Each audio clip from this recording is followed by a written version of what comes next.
പിന്നെ അതുപോലെ തന്നെ ceilings has been placed on the land and property. നമ്മുടെ സ്ഥലങ്ങളുണ്ടല്ലോ, പ്രദേശങ്ങൾ, ഈ ലാൻഡും പ്രോപ്പർട്ടികളും, land and property to fix the limit of persons, ഒരു ഫിക്സ് ലിമിറ്റ് ഓഫ് പേഴ്സൺസിന്റെ കയ്യിൽ മാത്രം എത്തിക്കുക എന്നുള്ള നിലവാരത്തിലേക്ക് നമ്മൾ എത്തിച്ചിട്ടുണ്ട്. അപ്പോൾ ceilings has been placed on the land and property to fix the limit of person, fix the limit of person ഹോൾഡിങ്സിലേക്ക് നമ്മൾ എത്തിക്കുന്ന വിധത്തിൽ നമ്മൾ എന്ത് ചെയ്തിട്ടുണ്ട്, സെറ്റ് ചെയ്തിട്ടുണ്ട്. അത് നമ്മുടെ ഡയറക്റ്റീവ് പ്രിൻസിപ്പിൾ ഓഫ് സ്റ്റേറ്റ് പോളിസിയുടെ, അതായത് വേറെ നമ്മൾ നേരത്തെ പറഞ്ഞു സമ്പത്ത് ഒരു വ്യക്തിയുടെ കയ്യിൽ മാത്രം ഒതുങ്ങിക്കൂടാത്ത തരത്തിൽ ഇതിനെയൊക്കെ നമ്മൾ എന്ത് ചെയ്തിട്ടുണ്ട്, അതാ പറയുന്നത് ceiling has been placed on the land and property to fix the limit of persons holdings.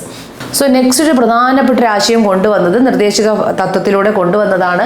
നമുക്കുള്ളൊരു X princess ഒക്കെ ഉണ്ടല്ലോ, അതായത് പഴയ കാലഘട്ടത്തിലെ രാജാക്കന്മാർക്കും മറ്റുമൊക്കെ ഉള്ള ചില ആനുകൂല്യങ്ങൾ, അതാണ് പ്രിവസി പൾസസ് എന്നറിയപ്പെടുന്നത്. ഇത്തരത്തിലുള്ള privacy pulses of the X princess has been abolish. അപ്പോൾ രാജാക്കന്മാർക്ക്, ഇപ്പം നമുക്കറിയാം മുഗൾ ഭരണാധികാരികൾക്കും ഇല്ല അങ്ങനെയൊക്കെയുള്ള പഴയ കാലഘട്ടത്തിലെ ഭരണകാരികൾക്കും ഒക്കെ നമ്മൾ കൊടുത്തിരുന്ന പലതരത്തിലുള്ള ആനുകൂല്യങ്ങളാണ് പ്രിവസി പൾസസ് എന്ന് പറയുന്നത്. ഇത്തരത്തിലുള്ള പ്രിവസി പൾസസ് ഒക്കെ തന്നെ നമ്മൾ എന്ത് ചെയ്യും, നിർദ്ദേശക തത്വങ്ങൾ മുന്നിട്ട് വന്നതിന് ശേഷം അതൊക്കെ അബോളിഷ് ചെയ്തു. അല്ല, ടൈറ്റിൽസുകളും മറ്റുമൊക്കെ അബോളിഷ് ചെയ്യുന്ന പോലെ അത്യാവശ്യം വേണ്ട ടൈറ്റിൽസുകൾ അവർക്ക് പ്രത്യേകിച്ച് കൊടുക്കുന്ന രാജാക്കന്മാർക്കും ഭരണാധികാരികൾക്കും കൊടുക്കുന്ന ചില പ്രത്യേക ആനുകൂല്യങ്ങളും മറ്റുമൊക്കെ എന്ത് ചെയ്തു, എടുത്തു കളഞ്ഞു. അതാണ് ഇതിന്റെ മറ്റൊരു policy. The privacy pulses of the X princess has been abolished. Life insurance, general insurance and most of the bank has been nationalised. പിന്നെ ലൈഫ് ഇൻഷുറൻസും ജനറൽ ഇൻഷുറൻസ് ആയിട്ടുള്ള പല ബാങ്ക്, ഇത്തരത്തിലുള്ള ഇൻഷുറൻസ് ഒക്കെ അനുവദിച്ച് കൊടുക്കുന്ന ബാങ്കുകളൊക്കെ നമ്മൾ എന്ത് ചെയ്തു, ദേശസൽക്കരിച്ചു, നാഷണലൈസ് ചെയ്തു എന്നുള്ളതാണ്. Life insurance, general insurance and most bank has been, അങ്ങനെയൊക്കെയുള്ള ഇൻഷുറൻസ് ഒക്കെ അനുവദിച്ച് കൊടുക്കുന്ന എല്ലാ ബാങ്കുകളെയും ദേശസൽക്കരിച്ചു. In order to reduce economic disparity, right to property has been deleted from the chapter to fundamental right. അതായത് സമ്പത്ത് ചില വ്യക്തികളുടെ കയ്യിലേക്ക് മാത്രം ഒതുങ്ങുക എന്ന് പറയുമ്പോൾ പഴയ കാലഘട്ടത്തിൽ എൻ്റെ ഒരു മൗലിക അവകാശമാണ് ഞാൻ ഈ വസ്തു എൻ്റെതാണെന്നുള്ളത്. അപ്പോൾ അതൊരു മൗലിക അവകാശമല്ല, മറിച്ച് അത് എങ്ങനെയുള്ളതാണ് പറഞ്ഞത്, right to property has been deleted from the chapter to fundamental റൈറ്റ്സിൽ മൗലിക അവകാശം എന്നുള്ളതിൽ ഒരു ലീഗൽ റൈറ്റ് ആണ്, നിയമപരമായിട്ടുള്ള അവകാശമാണ്. ഈ ഭൂമി കൈകടക്കുക അല്ലെങ്കിൽ എന്താ പറയുന്നത് പ്രോപ്പർട്ടി റൈറ്റ് ടു പ്രോപ്പർട്ടി എന്നുള്ള അവകാശത്തെ എന്നൊരു ആശയത്തെ ഡിലീറ്റ് ചെയ്തുകൊണ്ട് റൈറ്റ് ടു പ്രോപ്പർട്ടി എന്നുള്ളതല്ല, അതിന് right to property is not a fundamental rights, right to property is a legal right, നിയമപരമായിട്ടുള്ള അവകാശത്തിലേക്ക് മാറ്റി. അതും ഡയറക്റ്റീവ് പ്രിൻസിപ്പിൾ ഓഫ് സ്റ്റേറ്റ് പോളിസിയുടെ ഫലമായിട്ടാണ്. അത് നിങ്ങൾ പഠിക്കണം. അതായത് in order to reduce economic disparity, എന്തിനു വേണ്ടിയിട്ടാണ് നിങ്ങൾ നടപ്പിലാക്കിയത്, സാമ്പത്തികപരമായിട്ടുള്ള ഡിസ്പാരിറ്റീസ്, ഇൻഇക്വാളിറ്റീസുകൾ, അസമത്വം ഒഴിവാക്കുക എന്ന ലക്ഷ്യത്തോട് കൂടിയിട്ട്. ദെൻ വരുന്നത് subsidised public distribution schemes has been launched in the help of the poor people. അതായത് പൊതുജനങ്ങൾക്ക് വേണ്ടിയിട്ട് ഒരു ആനുകൂല്യം നടപ്പിലാക്കുന്ന പബ്ലിക് ഡിസ്ട്രിബ്യൂഷൻ ചെയ്തു, പൊതുവിതരണ സംവിധാനം നടപ്പിലാക്കി, സബ്സിഡൈസസ് ചെയ്തു. അപ്പോൾ എന്ത് ചെയ്തു, സബ്സിഡൈസ് ചെയ്തു, പൊതുവിതരണ സംവിധാനത്തെ സബ്സിഡൈസ്ഡ് ചെയ്തു. Subsidise public distribution scheme has been launched to help the people. അത് എന്തിനു വേണ്ടിയിട്ടാണ് ഈ സബ്സിഡൈസ് ചെയ്തിട്ടുള്ളത്, പൊതുവിതരണ സംവിധാനത്തെ സാധാരണക്കാർക്കും പൂവറായിട്ടുള്ള ജനങ്ങൾക്കും എല്ലാവരിലേക്കും എത്തിക്കുന്നതിന് വേണ്ടി പൊതുവിതരണ സംവിധാനങ്ങൾ നടപ്പിലാക്കി. അപ്പോൾ അത് എല്ലാവരിലേക്കും സാമ്പത്തികവുമായിട്ടുള്ള അല്ലെങ്കിൽ ആരോഗ്യവും പൂർണ്ണ നീതിയൊക്കെ എല്ലാവർക്കും ഉറപ്പാക്കാൻ കഴിയുമല്ലോ. ആ ലെവലാണ് ഈ സബ്സിഡൈസ് ചെയ്ത് public distribution system has been subsidise launched to, എന്തിനു വേണ്ടിയിട്ടാണ്, ഹെൽപ്പ് ചെയ്ത പുവർ പീപ്പിൾ. അല്ലാതെ നമ്മൾ മാത്രം ആഹാരം കഴിക്കുക എന്നുള്ളതല്ലേ, സമൂഹത്തിൽ എല്ലാവരും ആഹാരം കഴിക്കണം എന്നുള്ള ലക്ഷ്യം. ഇനി rules and require the both men and women's are paid equal wages of equal work, തുല്യ ജോലിക്ക് തുല്യ വേതനം, അവസര സമത്വം. ഇതാണ് അൺടച്ചബിലിറ്റി ഹാസ് ബീൻ അബോളിഷ്ഡ്. പിന്നെ അയിത്തോച്ചാടനം നിർത്തലാക്കി, അത് ഇതിന്റെ പാർട്ടായിട്ടാണ്. Since effort has been made for the upliftment of the SC ST and other backward class. അതായത് ഷെഡ്യൂൾഡ് ട്രൈബിനും ഷെഡ്യൂൾഡ് ക്ലാസ്സിനും ദളിത് വിഭാഗക്കാരുടെയൊക്കെ തന്നെ അപ്ലിഫ്റ്റ്മെന്റ്, ഉന്നമനം ലക്ഷ്യമാക്കിക്കൊണ്ട് അവരെല്ലാവരും തുല്യ നീതി എല്ലാവർക്കും ഉറപ്പാക്കി, അയിത്തോച്ചാടനം ഉറപ്പാക്കി. Through the 73 and 74th amendment of the Constitution 1991 to 1992 respectively, Panchayat Raj has been given the constitutional status with more power. അപ്പോൾ കോൺസ്റ്റിറ്റ്യൂഷണൽ സ്റ്റാറ്റസ് ഞാൻ പറഞ്ഞു, നമ്മുടെ സ്ത്രീകളുടെയൊക്കെ 1/3 of the reservation seats are allowed for the women's in the എന്താ പറയുന്നത് നമ്മുടെ പാർലമെന്റിലും അതുപോലെ തന്നെ state ലെജിസ്ലേഷനിലൊക്കെ ഉറപ്പാക്കി. അവിടെ സ്ത്രീകളുടെ മാത്രമല്ല, അങ്ങനെ പൊതുജനങ്ങളുടെ എല്ലാവരുടെയും പൊതുവിലുള്ള എല്ലാ ജനങ്ങളുടെയും ആ ഒരു എന്താ പറയുന്ന അപ്ലിഫ്റ്റ്മെന്റ് ആണ് അവർ ഉറപ്പാക്കുന്നത്, അല്ലെങ്കിൽ അവരുടെ സ്റ്റാറ്റസ് ഉയർത്തുന്നത്. എസ്പെഷ്യലി വിമൻസിന്. അതിനൊക്കെ 73-ാമത്തെയും 74-ാമത്തെയും ഭരണഘടനാ ഭേദഗതിയിൽ കോൺസ്റ്റിറ്റ്യൂഷൻ സ്റ്റാറ്റസിനും പവറും ഉയർത്തുന്നതിന് സഹായിച്ചു. Small scale and village industries of Khadi Grama Yojana Khadi Gram Udyog has been encourage to bring prosperity to the rural areas. Rural ഗ്രാമപ്രദേശങ്ങളിലൊക്കെ വരുന്ന ജനങ്ങൾക്ക് അവിടെ എന്ത് ചെയ്തു, അവരുടെ സാമ്പത്തിക നിലവാരം ഉയർത്തുന്നതിനും അവരുടെ പ്രോസ്പിരിറ്റി, സമ്പത്തും സാമ്പത്തിക സമത്വവും ഒരു പ്രോസ്പിരിറ്റി ഒക്കെ തന്നെ സമ്പൽ സമൃദ്ധിയിലേക്ക് ഇത്തരം റൂറൽ ഏരിയാസിലെ ജനങ്ങളെ കൊണ്ട് എത്തിക്കുന്നതിന് വേണ്ടിയിട്ട് ഇവിടെ village industries and khadi Gram Udyog നടപ്പിലാക്കി. അതൊരു സ്കീമാണ്. അതിലൂടെ നമുക്ക് എല്ലാ ജനങ്ങളിലേക്ക് India has been actively cooperating with UN to promote international peace and security. India united national ഓർഗനൈസേഷന്റെ പാർട്ടായിട്ട് ഇവിടെ അന്താരാഷ്ട്ര സമാധാനവും നീതിയും ഉറപ്പാക്കുന്നതിനുള്ള പലതരത്തിലുള്ള മ്യൂച്വൽ ആയിട്ടുള്ള വെൽഫെയർ മെഷർമെന്റ് സ്കീംസുകളും ഒക്കെ തന്നെ ഇവർ മറ്റുള്ള രാജ്യങ്ങളുമായിട്ട് ഇന്ത്യ എന്ത് ചെയ്യുന്നുണ്ട്, നടപ്പിലാക്കുന്നുണ്ട്. അപ്പോൾ ഇത്തരം പോളിസീസുകൾ, ഞാൻ ഈ പറഞ്ഞ പോളിസീസുകളെല്ലാം തന്നെ ഡിറക്റ്റീവ് പ്രിൻസിപ്പിൾ ഓഫ് സ്റ്റേറ്റ് പോളിസിയുടെ പാർട്ടായിട്ട് ഇന്ത്യൻ ഗവൺമെന്റ് ലോഞ്ച് ചെയ്ത measures and policies are taken by the Indian government to reorganised the economical and social system of your country. ഇന്ത്യയുടെ സാമൂഹിക സാമ്പത്തിക സുരക്ഷിതത്വം നീതി എന്ന ലക്ഷ്യത്തോടു കൂടി നിർദ്ദേശക തത്വങ്ങളുടെ ഫലമായിട്ട് ഇന്ത്യ നടപ്പിലാക്കിയ പോളിസീസുകൾ, ഈ പോളിസീസുകളെല്ലാം തന്നെ നമ്മൾ 100% വിജയിച്ചിട്ടുണ്ട് എന്നുള്ളത് നിങ്ങൾ ആദ്യം മനസ്സിലാക്കണം. ഇതാണ് നിർദ്ദേശക തത്വങ്ങൾ എന്നതുകൊണ്ട് അർത്ഥമാക്കുന്നത്. നെക്സ്റ്റ് നമ്മൾ പഠിക്കാൻ പോകുന്നത് there is A distinction between directive principle of state policy and fundamental rights and duties. മൗലിക അവകാശങ്ങളെ കുറിച്ച് ഓൾറെഡി നമ്മൾ പറഞ്ഞു. മൗലിക അവകാശങ്ങളും നിർദ്ദേശക തത്വങ്ങളും തമ്മിലുള്ള പ്രധാനപ്പെട്ട വ്യത്യാസം എന്ന് പറയുമ്പോൾ, നിർദ്ദേശക തത്വങ്ങൾ എന്ന് പറയുന്നത് നോൺ ജസ്റ്റിക്കബിൾ ആണ്, ഫണ്ടമെന്റൽ റൈറ്റ്സ് എന്ന് പറയുന്നത് ജസ്റ്റിക്കബിൾ ആണ്. അതായത് ഫണ്ടമെന്റൽ റൈറ്റ്സിനെ കുറിച്ച് നമ്മൾ അതാണ് എടുത്ത് പഠിക്കേണ്ടിയിട്ടുള്ളത്. ആദ്യം നമ്മൾ പഠിക്കേണ്ടിയിട്ടുള്ളത് fundamental rights are justiciable and enforced by the court of the law ആണ് നടപ്പിലാക്കുന്നത്. നിയമം മൂലം നടപ്പിലാക്കാൻ കഴിയും. നിർദ്ദേശക തത്വങ്ങൾ നിയമം മൂലം നടപ്പിലാക്കാൻ കഴിയില്ല. Directive principle are non justiciable and otherwise supreme court and high court has been power to issue order to writ fundamental റൈറ്റ്സിൽ റിട്ട് നടപ്പിലാക്കാം സുപ്രീം കോടതിക്കും ഹൈക്കോടതിക്കും. അങ്ങനെ നടപ്പിലാക്കി ഇത് ഈ ഒരു റൈറ്റ്സിനെ നടപ്പിലാക്കാൻ കഴിയും. പക്ഷേ directive principles of state policy of the other hand confer no legal rights. നിയമപരമായിട്ടുള്ള അവകാശങ്ങൾ അതിലൂടെ നമുക്ക് നേടാൻ കഴിയില്ല. മനസ്സിലാവുന്നുള്ളൂ. ആൻഡ് ക്രിയേറ്റ് നോൺ ലീഗൽ റെമഡീസേ എടുക്കാൻ കഴിയത്തുള്ളൂ. These should not B lead to the conclude directive principles are inferior to subordinate. പക്ഷേ നമുക്ക് ഒരിക്കലും ഇതിനെ കൺക്ലൂഡ് ചെയ്തുകൊണ്ട് പറയാൻ കഴിയത്തില്ല. Directive principle of state policy എന്ന് പറയുന്നത് ഫണ്ടമെന്റൽ റൈറ്റ്സിന്റെ ഒരു സബോർഡിനേറ്റ് ആയിട്ട് വർദ്ധിക്കണം, താഴേക്കിടയിലുള്ളവനാണ്. ഫണ്ടമെന്റൽ റൈറ്റ്സ് ആണ് വലുത്, അത് ലീഗലാണ്, ഇത് നോൺ ലീഗൽ ആണെന്ന് പറയാനും കഴിയത്തില്ല. ഇതിൽ ഈ രണ്ട് കാര്യങ്ങളും as A citizen of India നമ്മൾ വി ഹാവ് ടു ഒബേ. ഇപ്പം നമ്മൾ പരിസ്ഥിതിയെ സംരക്ഷിക്കുക, കോട്ടേജ് ഇൻഡസ്ട്രിയെ സംരക്ഷിക്കുക, ഗോവധ നിരോധനം നടപ്പിലാക്കുക എന്ന് പറയുമ്പോൾ നമ്മുടെ ഈ ഓൾ ഓഫ് ദം ബിക്കും നമ്മൾ മുന്നോട്ട് വയ്ക്കേണ്ട രാജ്യത്തിൻ്റെ സമ്പൽ സമൃദ്ധിക്ക് അത്യാവശ്യ ഘടകമാണ്. അത് നമ്മൾ നാച്ചുറലി നമ്മൾ നടപ്പിലാക്കേണ്ട കാര്യങ്ങളാണ്. ഫണ്ടമെന്റൽ റൈറ്റ്സ് എന്ന് വെച്ചാൽ നമുക്ക് എന്താ പറയുക, എൻ്റെ അവകാശങ്ങളെ ഹനിക്കുകയാണെങ്കിൽ നിയമപരമായിട്ട് എനിക്കതിനെ നടപ്പിലാക്കാം എന്നതാണ് ഇത് തമ്മിലുള്ള പ്രധാനപ്പെട്ട ഒരു വ്യത്യാസം. ഒന്ന് ജസ്റ്റിക്കബിൾ, മറ്റൊന്ന് നോൺ ജസ്റ്റിക്കബിൾ. ഇത്രയും കാര്യമാണ് ഇത് തമ്മിലുള്ള ഒരു വ്യത്യാസം എന്ന് പറയുന്നത്. ഇനി relation between fundamental rights and directive പ്രിൻസിപ്പിളിനെ കുറിച്ച് പറയാൻ നമ്മൾ എന്തെങ്കിലും ബന്ധമുണ്ടോ എന്ന് ചോദിക്കുകയാണെങ്കിൽ, in spite of this difference there is a close relationship between two fundamental rights and directive principles complementary and supplementary to each other. But the fundamental rights establish political democracy, directive principle establish economic and social democracy. Fundamental റൈറ്റ്സുകൾ നടപ്പിലാക്കുന്നത് രാഷ്ട്രീയമായ ജനാധിപത്യ രീതിക്ക് അനുസരിച്ചാണ്. രാഷ്ട്രീയ ജനാധിപത്യം, political democracy base. പക്ഷേ നിർദ്ദേശക തത്വങ്ങൾ മുന്നോട്ട് വെച്ചത് സാമൂഹിക സാമ്പത്തിക ജനാധിപത്യങ്ങൾക്ക് അനുസരിച്ചാണ്. No government can afford to ignore the world the formulating these plans and policies is the responsible all the actions of the people in the general. All there is no legal sanction behind the principles. Ultimate sanction will lie with the people. The people with their opinion were never let the ruling part of the acquire power again the fail to adhere these guiding principle. This your constitution aim at bringing about the synthesis between fundamental rights and directive principle of the state policy. Together they form the core of the concept. അതായത് fundamental റൈറ്റ്സും ഡ്യൂട്ടീസും ഒരേ നിലവാരത്തിൽ ജനങ്ങൾ നടപ്പിലാക്കണം എന്നുള്ളതാണ്.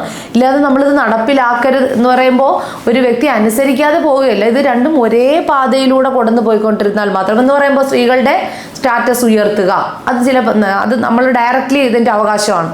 എനിക്ക് തുല്യ നീതി ഉറപ്പാക്കണം എന്ന് എനിക്ക് പറയാൻ അവകാശമാണെന്ന് പറയാൻ കഴിയും. പക്ഷെ മറ്റൊരു കാര്യത്തെ സമൂഹത്തിൽ ചില പോളിസീസ് നമ്മുടെ സൊസൈറ്റിയിൽ നടപ്പിലാക്കുന്ന പോളിസീസുകളിലൂടെ നാച്ചുറലി അത് നടപ്പിലാക്കും. അപ്പോൾ രണ്ടും ഒരുമിച്ച് കൊണ്ടുപോകുക കോർഡിനേറ്റിംഗ് ഫാക്ടേഴ്സ് അല്ലേ. ഒരു സബോർഡിനേറ്റ് ഫാക്ടറായിട്ട് രണ്ടും നിൽക്കാൻ പറ്റത്തില്ല. രണ്ടും ഒരുമിച്ച് ചേർന്ന് പോയാൽ മാത്രമേ രാജ്യത്തിൻ്റെ സാമൂഹിക സാമ്പത്തിക നീതി ഉറപ്പാക്കാൻ നമുക്ക് കഴിയത്തുള്ളൂ.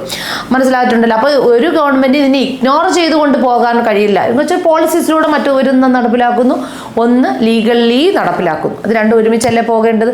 അപ്പോൾ fundamental rights and directive principle of state policy എന്ന് പറയുന്നത് closely intermingled with each other also. അപ്പോൾ ഇത്രയും കാര്യങ്ങൾ നിങ്ങൾക്ക് ക്ലിയർ ആയിട്ട് മനസ്സിലായിട്ടുണ്ടാകുമെന്ന് കരുതുകയാണ്.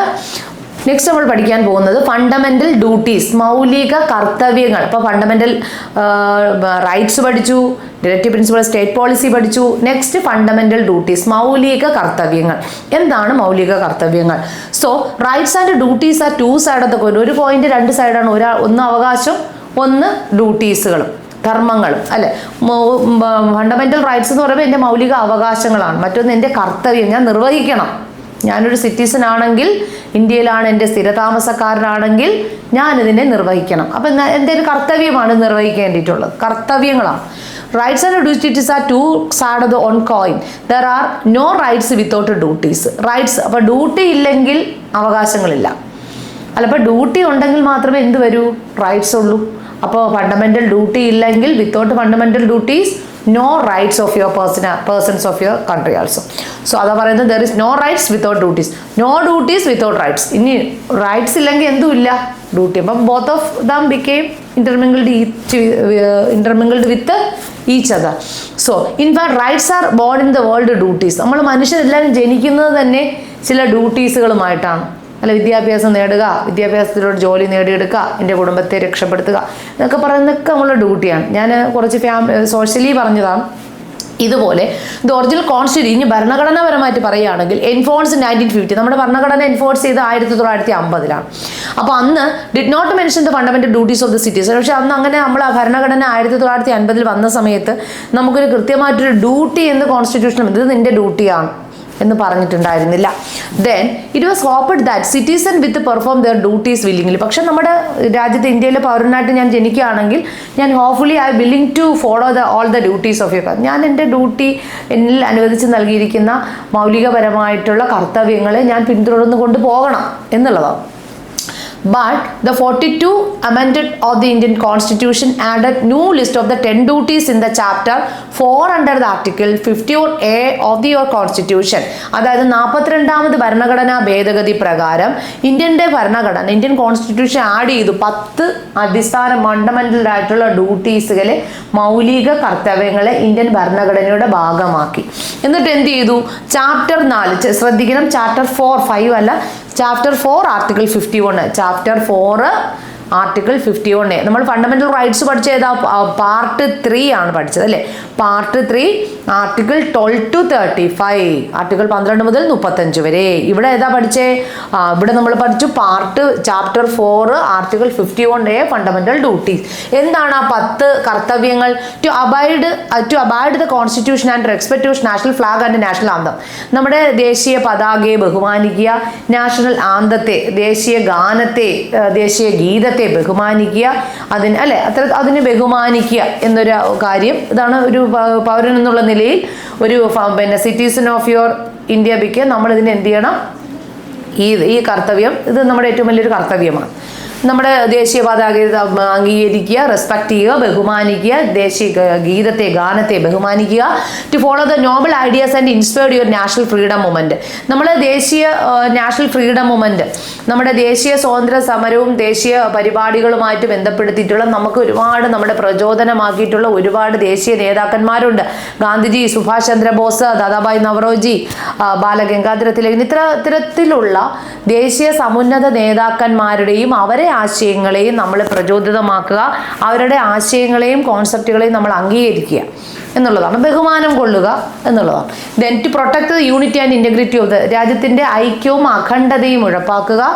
To defend the country when the needs arises. എപ്പോഴാണോ ഒരു രാജ്യത്തിൻ്റെ അപകട ഭീഷണി നേരിടുന്നത് ആ സമയത്ത് കൃത്യമായിട്ട് നമ്മൾ ഡിഫെൻഡ് ചെയ്യുക. Okay, to defend the country when the need rises. എപ്പോഴാണോ ആവശ്യം വേണ്ടി വരുന്ന സമയത്ത്, അപ്പോൾ നമ്മുടെ രാജ്യത്തെ നമ്മളെല്ലാവരും സംരക്ഷിക്കുക എന്നുള്ള നമ്മളൊരു കർത്തവ്യമാണ് നമ്മുടെ as A citizen. The promote harmony and brotherhood among all sections of the people and to respect the dignity of the women. സ്ത്രീകളുടെ അന്തസ്സിനെ നമ്മൾ എപ്പോഴും ബഹുമാനം കൊള്ളുക, സ്ത്രീകളുടെ അന്തസ്സിനെ വിലമതിക്കുക, ബഹുമാനം കൊടുക്കുക. പിന്നെ വരുന്നത് എപ്പോഴാണ് നമ്മളെല്ലാവരും ഇന്ത്യയിലെ പൗരന്മാരെന്നുള്ള നിലയിൽ പൊതുവായിട്ട് നമ്മളെല്ലാവരും പിന്നെ ഹാർമണി ബ്രദർഹുഡ്, സാഹോദര്യവും സ്നേഹാദരങ്ങളും സാഹോദര്യവും പരസ്പരം ഉറപ്പാക്കുക. All the sections of them, നമ്മൾ ജാതി മത വർണ്ണ വർഗ ഭേദം എന്നില്ലാതെ എല്ലാവരും ജാതിക്കും മതത്തിനും വർണ്ണത്തിനും ഒക്കെ അതീതമായിട്ട് ഒരു സാഹോദര്യവും സമത്വവും സുരക്ഷിതത്വവും ഉറപ്പാക്കുക. സ്ത്രീകളുടെ അന്തസ്സും പദവിക്കും നമ്മൾ മാന്യത കൽപ്പിക്കുക. To preserve our rich heritage and composite your culture, നമ്മുടെ സംസ്കാരവും നമ്മുടെ പൈതൃകത്തെ നമ്മൾ എപ്പോഴും ബഹുമാനിക്കുക. പൈതൃകപരമായിട്ട് ഇന്ത്യയുടെ സംസ്കാരവും സാംസ്കാരിക സാഹചര്യത്തെ ബഹുമാനിക്കുക, പൈതൃകത്തിൽ അഭിമാനം കൊള്ളുക, പ്രിസർവ് ചെയ്യുക, അല്ലെങ്കിൽ അതിനെ എന്ത് ചെയ്യുക, സംരക്ഷിക്കുക. And protect and improve your natural environment including forest, reverse, lakhs and wild. നമ്മുടെ വന്യജീവി സംരക്ഷണം ഉറപ്പാണ്. നേരത്തെ പറയുന്നുണ്ട്, നമ്മുടെ നദികളെയും പുഴകളെയും പിന്നെ ലേക്സുകളെയും തടാകങ്ങളെയും വന്യജീവികളെയും വനത്തെയും ഒക്കെ തന്നെ നമ്മുടെ പരിസ്ഥിതിയും നാച്ചുറിനെയും ഒക്കെ നമ്മൾ സംരക്ഷണം കൊടുക്കുക, പ്രൊട്ടക്ട് ചെയ്യുക. അവരുടെയൊക്കെ തന്നെ സംരക്ഷണം നമ്മൾ എന്ത് ചെയ്യുക, ഉറപ്പാക്കുക. മനസ്സിലാകുന്നല്ലോ. പരിസ്ഥിതിയെ സംരക്ഷിക്കുക, അതാ പരിസ്ഥിതി സംരക്ഷണം ഒറ്റ വേണ്ടി പറഞ്ഞ. Develop scientific outlook of the humanism, മാനവികതയോട് ഒരു ശാസ്ത്രീയമായ കാഴ്ചപ്പാട്. നമ്മൾ ഇന്നത്തെ കാലഘട്ടം എന്ന് പറയുന്നത് സയന്റിഫിക് യുഗത്തിലാണ് നമ്മൾ ജീവിച്ചുകൊണ്ടിരിക്കുന്നത്. അതുകൊണ്ട് തന്നെ ശാസ്ത്രീയ വീക്ഷണങ്ങളോട് മാനവികതയ്ക്ക്, മനുഷ്യനെ ശാസ്ത്രീയ വീക്ഷണത്തിന് പ്രാധാന്യം കൊടുക്കുക. To develop scientific outlook and humanism, ശാസ്ത്രീയ വീക്ഷണത്തിനും മാനവികതയ്ക്കും മനുഷ്യനും പ്രാധാന്യം കൊടുക്കുക. To protect public property and not to use violence, അതായത് വയലൻസ് ഒഴിവാക്കുക. പബ്ലിക് പ്രോപ്പർട്ടി നമുക്കത് പൊതുവായിട്ട് കിടക്കുന്ന പൊതുസ്ഥലങ്ങളും പൊതു ഇടങ്ങളിലും ഒക്കെ തന്നെ നമ്മൾ എന്ത് ചെയ്യുക, അത് പൊതുവായിട്ടുള്ള പ്രോപ്പർട്ടികളായിരിക്കും, പബ്ലിക് പ്രോപ്പർട്ടികളായിരിക്കും, അതിനെ പ്രൊട്ടക്ട് ചെയ്യുക. അല്ല, അതിൽ പൊതു കിണറുകളുണ്ട്, പൊതു സ്ഥാപനങ്ങളുണ്ട്, ഇതൊക്കെ തന്നെ നമ്മൾ എല്ലാവരുടെയും കൂടിയാണ്. അപ്പോൾ നമ്മൾ ഇവയെല്ലാം തന്നെ സംരക്ഷിക്കുകയും അതിൻ്റെ പൊല്യൂഷനിൽ നിന്നും ഇല്ലാതാക്കുകയും ഒക്കെ അല്ലേ. അപ്പോൾ ഇതിൻ്റെയൊക്കെ ഭാഗമായിട്ട് അവരെല്ലാം സംരക്ഷിക്കുക. അതിൻ്റെ വയലൻസുകൾ, പലതരത്തിലും തരത്തിലുള്ള അക്രമവും അനീതിയും ഒക്കെ കാണുകയാണെങ്കിൽ അവയെല്ലാം തന്നെ നമ്മൾ ഒഴിവാക്കുക. അപ്പോൾ വയലൻസുകളെ തടഞ്ഞു, നോട്ട് യൂസ് ദ വയലൻസ് ഒഴിവാക്കുക. നമ്മുടെ കാലത്ത് നമുക്ക് പലതരത്തിലുള്ള വയലൻസുകൾ നമ്മൾ നേരിടുന്നുണ്ട്. അക്രമരാഹിത്യമായിട്ടുള്ള അക്രമത്തിലുള്ള പല പരിപാടികളും മറ്റുമൊക്കെ നടപ്പിലാക്കുക. അപ്പോൾ അത്തരത്തിലുള്ള അക്രമ പരിപാടികളും അക്രമരാഹിത്യം നടപ്പിലാക്കുക. അക്രമ പരിപാടികൾ ഒരു നൺ വയലൻസ് എന്നുള്ള നിലയിൽ പ്രൊട്ടക്ട് പബ്ലിക് പ്രോപ്പർട്ടി നമ്മൾ പ്രൊട്ടക്ട് ചെയ്യുക. To strive with excellence in all sphere of the individual and collective activity, to strive for excellence in all sphere of individual and collective activity. അപ്പോൾ എല്ലാ തരത്തിലും വളരെയധികം excellence ആയിട്ട് പ്രവർത്തനങ്ങൾ കാഴ്ചവെക്കുന്നവരെ നമ്മൾ ഇൻഡിവിജ്വലുകളെയും വ്യക്തികളെയൊക്കെ തന്നെ അവരുടെ. അപ്പോൾ നെക്സ്റ്റ് നമ്മൾ പോയിന്റ് പറയുന്നത് to strive for excellence in all sphere of the individual and collective activity, വ്യക്തിപരമായും സാമൂഹികപരമായിട്ട് കളക്റ്റീവായിട്ടുള്ള സംഘപരവുമായിട്ടുള്ള പ്രവർത്തനങ്ങൾ നടപ്പിലാക്കുക എന്ന് പറയുമ്പോൾ ഒരു രാജ്യത്തിന് പിന്നെ സാമൂഹിക സാമ്പത്തികപരമായിട്ടുള്ള നീതിയും ഉറപ്പാക്കുന്നതിന് വ്യക്തിപരമായിട്ടുള്ള പ്രവർത്തനങ്ങളിലൂടെയും സംഘപരമായിട്ടുള്ള പ്രവർത്തനങ്ങളിലൂടെയും എക്സലൻസ് ആയിട്ടുള്ള പ്രൊഫഷൻസുകൾ നമ്മൾ കാഴ്ചവെക്കുക. അതാ പറയുന്നത് to strive for excellence in all sphere of the individual and collective activity. അടുത്തതിന് addition clause article 51A amended 86 of the 2000. അപ്പോൾ ഇതൊക്കെ നടപ്പിലാക്കുന്ന ആർട്ടിക്കിൾ 51 അമെൻഡഡ് 86 2002 പ്രകാരം 2002. ഓക്കെ, ഇനിയിപ്പോൾ അതിലൂടെ എടുത്തു പറയുന്നുണ്ട് 6 മുതൽ 14 വയസ്സ് വരെയുള്ള കുട്ടികൾക്ക് പൂർണ്ണമായിട്ട് അതിൽ എല്ലാവർക്കും അവസര സമത്വം കൊടുക്കുക, പിന്നെ ഫ്രീ ആയിട്ട് കമ്പൽസറി ആയിട്ടുള്ള എഡ്യൂക്കേഷൻസ് നടപ്പിലാക്കുക. ഇതും നമ്മൾ ഏതിലൂടെയും പറയുന്നു ഫണ്ടമെന്റൽ ഡ്യൂട്ടീസിന്റെ ഭാഗമായിട്ട് ഇപ്പോൾ അഡീഷണൽ ആയിട്ട് എടുത്ത ഭാഗമാണ്. 6 മുതൽ 14 വയസ്സ് വരെയുള്ള കുട്ടികൾക്ക് വിദ്യാഭ്യാസം നേടുക എന്ന് പറയുമ്പോൾ ഒരു fundamental is a part of fundamental ഡ്യൂട്ടിയും കൂടിയാണ്. വിദ്യാഭ്യാസം കൊടുക്കുക എന്നുള്ളത് അവരുടെ പാരന്റിന്റെ ഡ്യൂട്ടിയും കൂടിയാണ്, കർത്തവ്യം കൂടിയായിട്ട് എടുക്കുക. Article 51 clause of article 51A amended act 86 2002. അപ്പോൾ ഓക്കെ, ഇനി nature of the fundamental rights. ഇനി നമുക്ക് ഫണ്ടമെന്റൽ റൈറ്റ്സിന്റെ ചില നാച്ചറും കൂടെ ഒന്ന് പഠിക്കാം. Fundamental rights of citizen are the പിന്നെ nature of the code of the conduct. A few of these duties are even vague and unrealistic. Non justiciable character of these duties make them less interesting. Moreover this ambitious language is another hindrance of their being obeyed. Citizens does not know how to maintain sovereignty, integrity and glorious heritage of the country. അതായത് ഈ fundamental duties നമ്മളൊരു കർത്തവ്യത്തിലെ പല കാര്യങ്ങളും നമ്മുടെ ജീവിതത്തിന്റെ നമ്മുടെ സ്വഭാവ രൂപീകരണത്തിന്റെയും കൂടി ഭാഗമാണ്. ഇപ്പോൾ ഒരു ദേശീയ പതാക കാണുമ്പോൾ നമസ്കരിക്കുക, എന്താ പറയുക, റെസ്പെക്ട്, ബഹുമാനിക്കുക, പരിസ്ഥിതിയെ നമ്മൾ സംരക്ഷിക്കുക, ഇതൊക്കെ നമ്മളൊരു പെരുമാറ്റത്തിന്റെ ഭാഗമായിട്ടും കൂടെ പഠിച്ചെടുക്കേണ്ടതാണ്. പിന്നെ എ ഫ്യൂ ദീസ് ഡ്യൂട്ടീസ് ചില ഡ്യൂട്ടീസുകൾ നമ്മൾ മനസ്സിലാകാത്ത വാല്യൂ ആയിട്ടുള്ളതും യാഥാർത്ഥ്യമല്ലാത്തതുമാണ് എന്ന് ചിലർക്ക് മനസ്സിലാവത്തില്ല. അത് നോൺ ജസ്റ്റിക്കബിളുമാണ്, ജസ്റ്റിക്കബിളും അല്ല. Character of this duties make them less interesting. അത് എല്ലാവർക്കും ഇഷ്ടപ്പെടണം എന്നില്ല. Moreover their ambitious languages another hindrance. പിന്നെ അംബീഷ്യസ് ആയിട്ടുള്ള ലാംഗ്വേജസുകളുണ്ട് ഇതിൽ പറഞ്ഞിരിക്കുന്ന ഭാഷ. ഹിൻഡ്രൻസ് ടു ബീയിങ് ഒബേഡ്, അതിന് നമ്മൾ ഒബേ ചെയ്യാൻ കഴിയാതെ വരുന്നവയും ഉണ്ട്.